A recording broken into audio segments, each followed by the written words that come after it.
L'inconscient collectif. Bonjour, merci d'être de nouveau ici avec moi. J'espère que vous allez tous très bien. Le terme qui comporte exactement les mots inconscient collectif est un terme que Carl Gustav Jung, un médecin psychiatre psychanalyste suisse, mort en 1961, a été le premier à introduire ou à utiliser.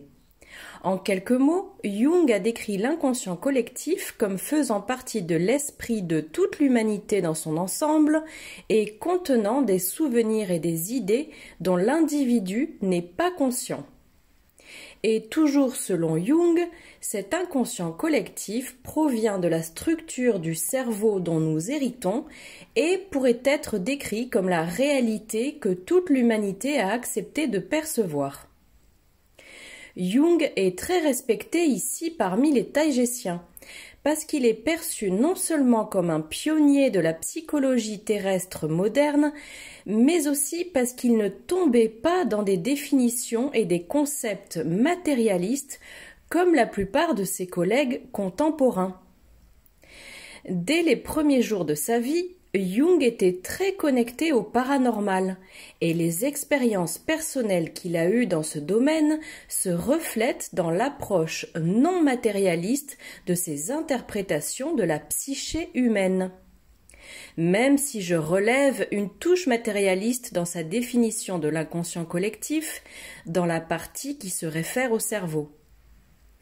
Cette vidéo ne portera pas sur l'interprétation de Jung de l'inconscient collectif.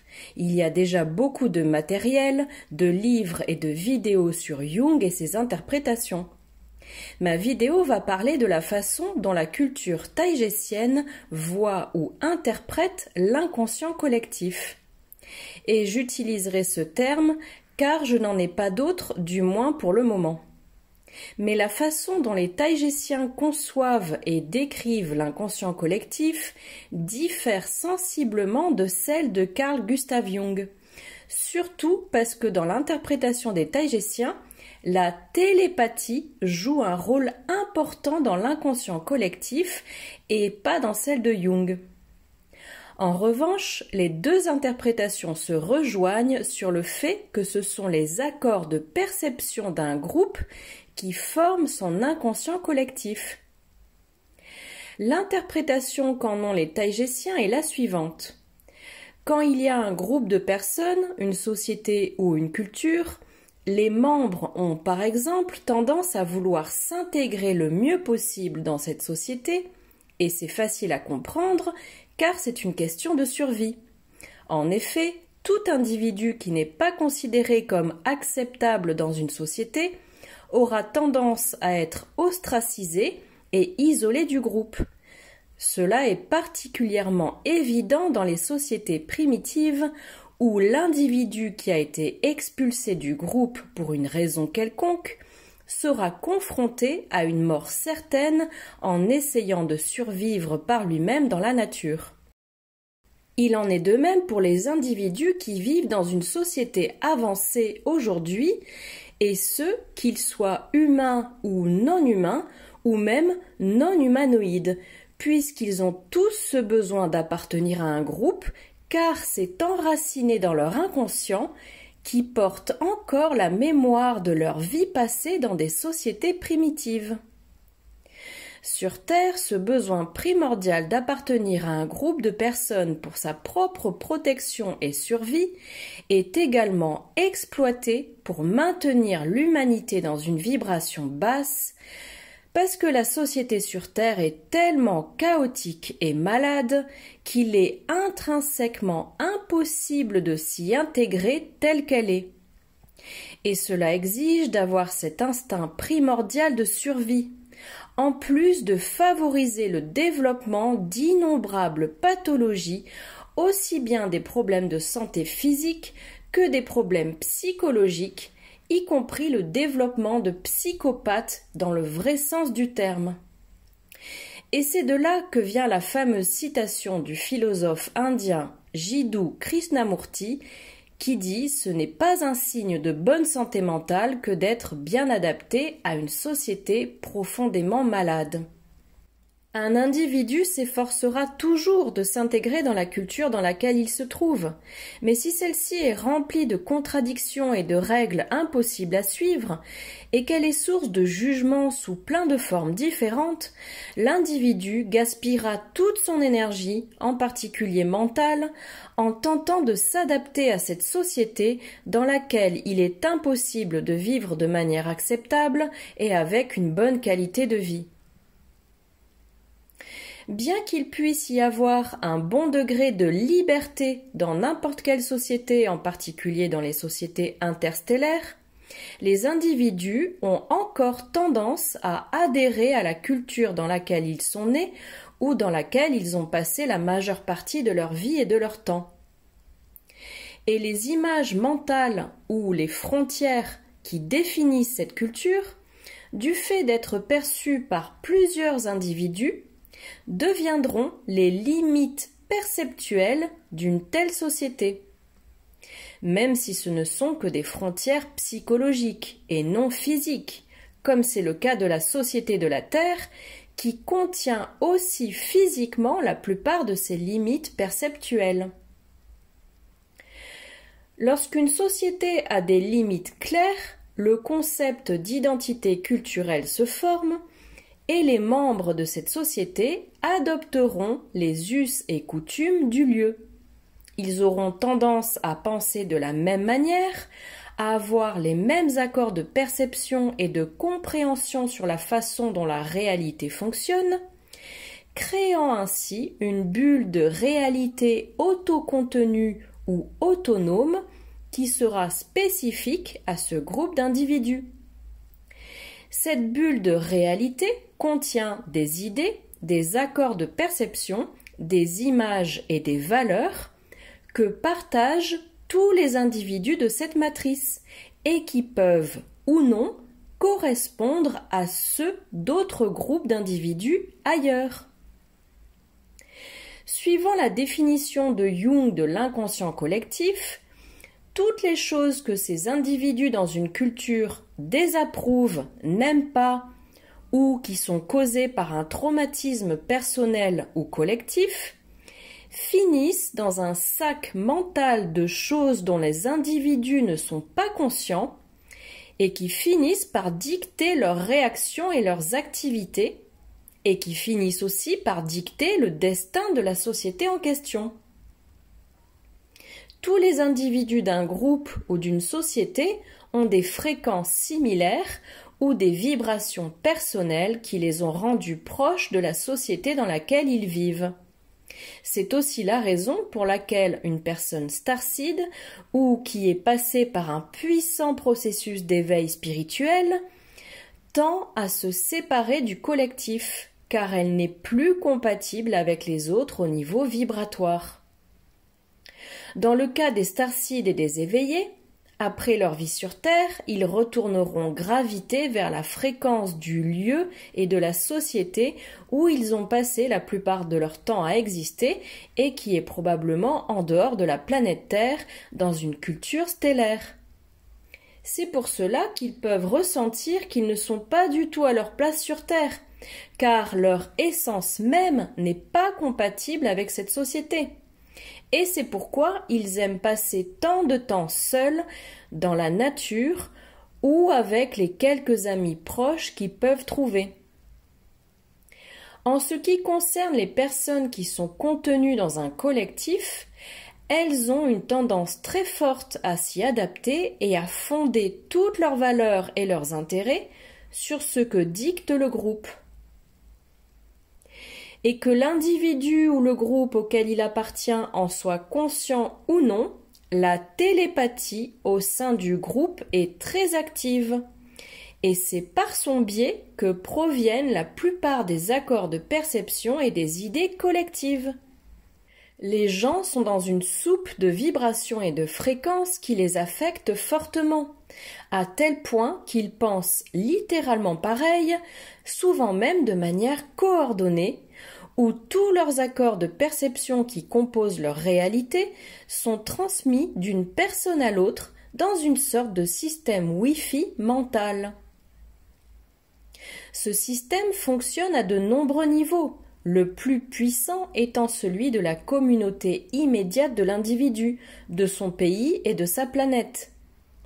Mais il y a aussi un inconscient collectif plus grand qui inclut toutes les valeurs fondamentales de toute une espèce ou d'un groupe d'espèces, comme par exemple toutes les races d'origine lyrienne, c'est-à-dire celles qui ont un aspect humain.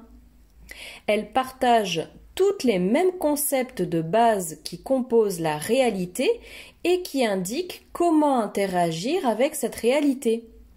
Et cela inclut beaucoup de valeurs et d'idées que partagent tous les membres de l'espèce, quel que soit l'endroit où ils se trouvent dans la galaxie et quelle que soit la culture à laquelle ils appartiennent. Comme ils sont tous membres de la même espèce, la race lyrienne, ils auront tous des vibrations lyriennes similaires, qui les rendront compatibles aux messages télépathiques qui leur sont transmis à travers le champ éthérique ou éther, dans lequel la distance et le lieu n'ont pas d'importance, comme le dicte le principe de non-localité de l'éther, qui dit en gros que la distance et le temps sont seulement des illusions de l'esprit et ne sont valables que dans le monde matériel. Comme je l'ai expliqué dans mes dernières vidéos, quand un individu dans un groupe a une vibration différente de la moyenne, il a 3 choix possibles. Soit il s'élimine lui-même du groupe, soit il se fond dans le groupe, soit il devient plus fort que le collectif dans lequel il vit et il parvient à s'adapter pour vivre dans ce lieu sans sacrifier sa fréquence personnelle. Et ce dernier est le cas des starseeds les plus forts, qui peuvent s'adapter à la société de la Terre sans sacrifier leurs intérêts, leur éthique, leur fréquence et tout ce qui constitue leur vibration unique. Comme ces starseeds sont forts et savent maintenir leur vibration à un niveau élevé, c'est cette fréquence-là qui se transmet dans le champ éthérique de la société et qui transforme cette dernière. C'est pourquoi un seul starseed puissant peut modifier la vibration de tout un collectif de personnes ou même d'une planète, devenant ainsi un puissant point nexus ou une antenne à travers laquelle l'énergie de règne supérieur, positif et aimant arrive jusqu'à la Terre. Et comme ce starseed est compatible avec l'énergie de ces règnes supérieurs, les idées de ces règnes sont aussi partagées télépathiquement dans l'inconscient collectif, semant des façons nouvelles et plus positives d'interpréter la réalité. Et même s'il y aura toujours une composante de la réalité matricielle qui affectera et transformera aussi le starseed, sa propre vibration peut l'aider à déterminer ce qu'il accepte du collectif dans lequel il se trouve, en ne prenant que le bon et ce qui lui est utile, et pas le mauvais. L'inconscient collectif est la soupe qui coordonne la façon de penser d'un groupe de personnes et, comme dans tout, c'est une question de compatibilité de fréquence et de vibration. Le bon et le mauvais sont partagés télépathiquement entre les membres du groupe, ce qui signifie que la communauté, en tant que masse de conscience, manifeste sa réalité collective à partir de cet inconscient partagé, y compris tous ces monstres et ces égrégores. C'est le collectif sur Terre lui-même qui manifeste tous ces problèmes et tous ces schismes. Et tout ce qui vit sur Terre est aussi le résultat de cette manifestation collective. Et tout ce que l'humanité manifeste mais dont elle ne veut pas provient principalement des sphères de l'inconscient. Et parmi ces manifestations collectives dont l'humanité ne veut pas, se trouvent aussi les êtres qui s'efforcent de contrôler la perception des masses, car les humains sont encore compatibles avec le fait d'être contrôlés, Donc, c'est ce qu'il manifeste dans la matière. L'être humain a tendance à penser d'une manière très dualiste, c'est-à-dire qu'une seule chose peut être vraie et que l'autre est forcément fausse, alors que souvent, plusieurs choses à la fois peuvent être vraies, y compris lorsqu'elles se contredisent. Et c'est pourquoi on peut dire que l'humanité est à la fois la victime et la cause de ses propres problèmes qui, une fois de plus, ont été manifestés par son inconscient collectif. Souvent, lorsque quelqu'un se sent triste ou déprimé, c'est le résultat d'un puissant message télépathique provenant d'une influence dans le champ éthérique qui entoure cette personne. Mais il est possible de le remarquer tout en maintenant une bonne vibration.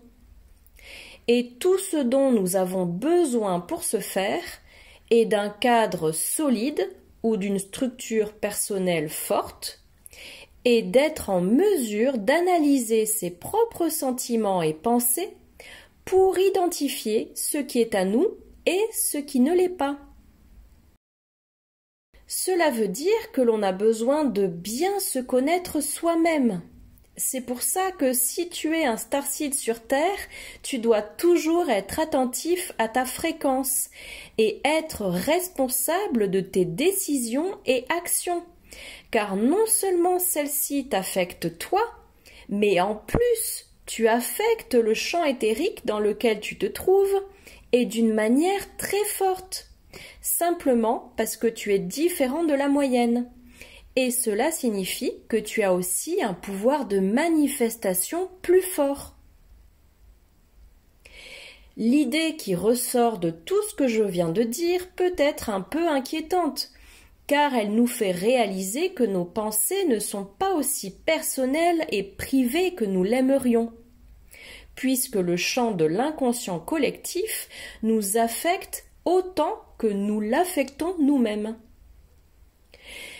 Mais moi, je vois ça comme quelque chose de naturel, puisque nous sommes tous interconnectés à travers l'éther, et qu'au final, nous sommes tous un, nous sommes tous la source. Merci d'avoir regardé ma vidéo. Prenez soin de vous et j'espère vous revoir ici la prochaine fois. Avec beaucoup d'amour, votre amie Maryse Varou.